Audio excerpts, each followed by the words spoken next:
नमस्कार प्रिय विद्यार्थियों, आप सभी का मेरे YouTube channel Renua study point में स्वागत है।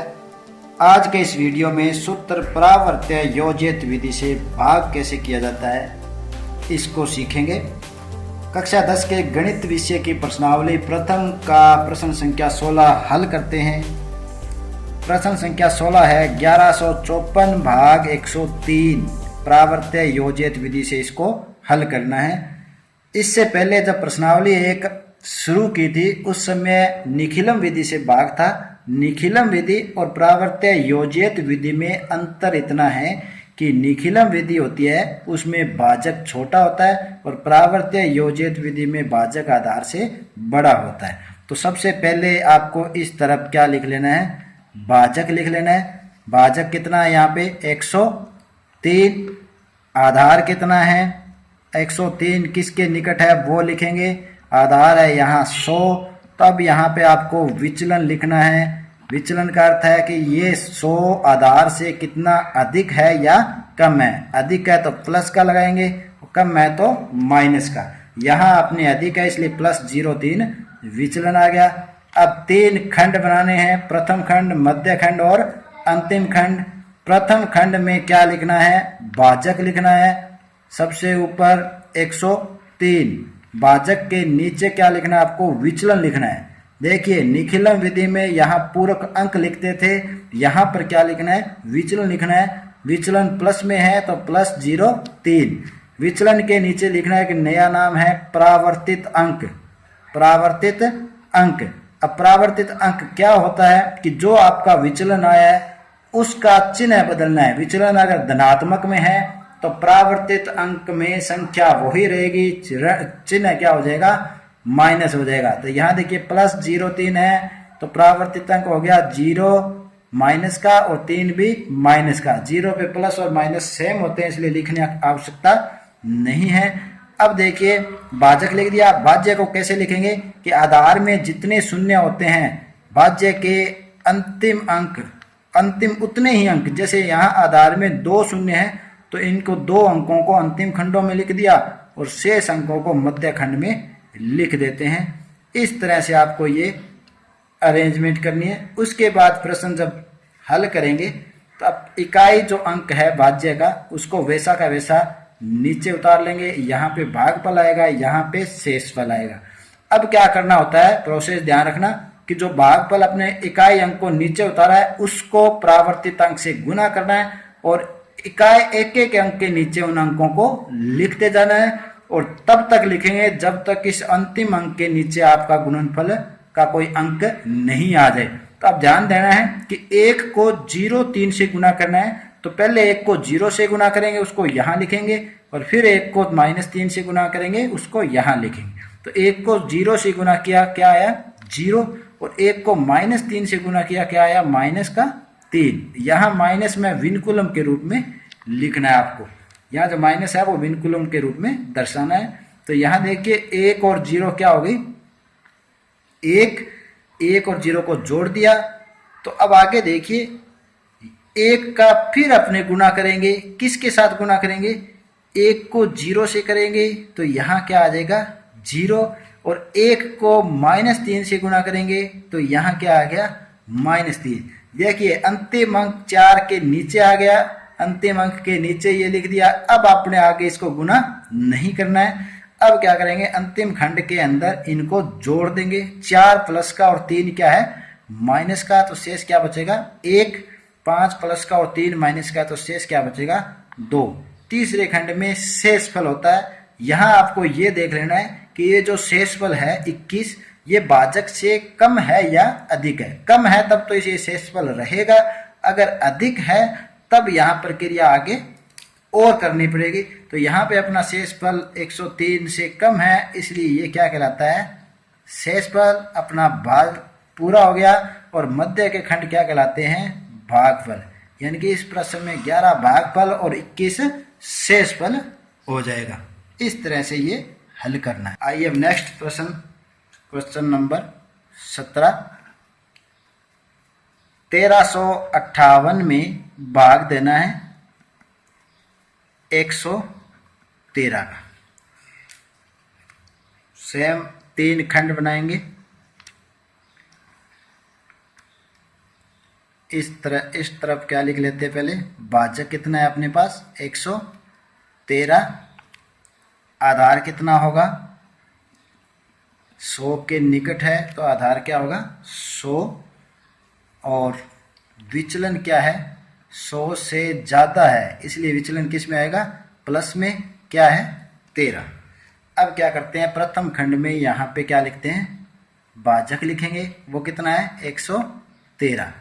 आधार में 2 जीरो है, इसलिए भाज्य के 2 अंकों को यहाँ लिख लेते हैं। आधार में 2 शून्य, इसलिए भाज्य के 2 अंकों को तीसरे खंड में लिखेंगे। शेष जो अंक है बचे हुए उनको मध्य खंड के अंदर लिख लेते हैं। भाजक के नीचे प्रथम खंड में विचलन जो कि प्लस में है 13, और विचलन के नीचे क्या लिखना है, परावर्तित अंक, परावर्तित अंक लिखना है, जो क्या होता है कि विचलन का ऋण चिन्ह है, विचलन का विपरीत चिन्ह वाला होता है। तो यहाँ 1 भी माइनस का और 3 माइनस के। अब भाग प्रक्रिया शुरू करते हैं, बिल्कुल सिंपल है। पहले इकाई अंक को वैसा का वैसा नीचे लिख देंगे। अब क्या करेंगे, इस भागफल को परावर्तित अंक से गुना कर कर लिखना है। तो 1 को -1 से गुना किया, क्या आया -1, और 1 को -3 से गुना किया, क्या आया -3। तो -1 को इस अंक के आगे और उससे अगले अंक के आगे -3। अब इन अंकों को जोड़ देना है। तो 3 प्लस का है और ये माइनस का 1 का, तो कितने बचे 2।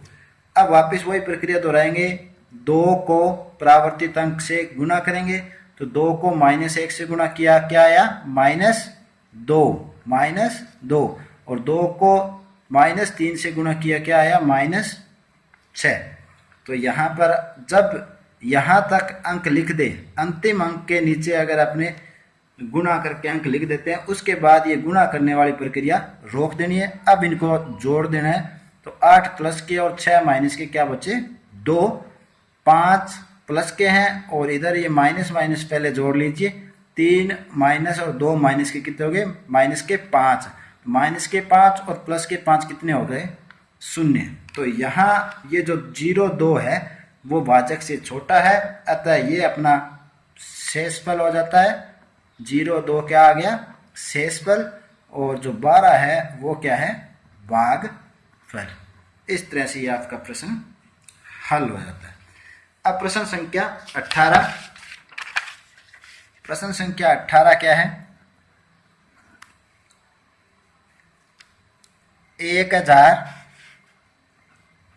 1432 में भाग देना है 88 का। तो यहाँ पे भाजक 88 है, तो सबसे पहले भाजक लिख देते हैं। भाजक कितना है 88, आधार कितना है 100। यहाँ पे ये जो प्रश्न है वो निखिलम विधि से भी हल हो सकता है, परंतु अपने को परावर्त्य योजित विधि से हल करना है, क्योंकि भाजक इसका क्या है 88 है, इसलिए निखिलम और परावर्त्य दोनों विधि से होगा। यहाँ इसका विचलन निकाल लेते हैं। विचलन कितना हो गया 100 से कितना कम है, ये 12 कम है।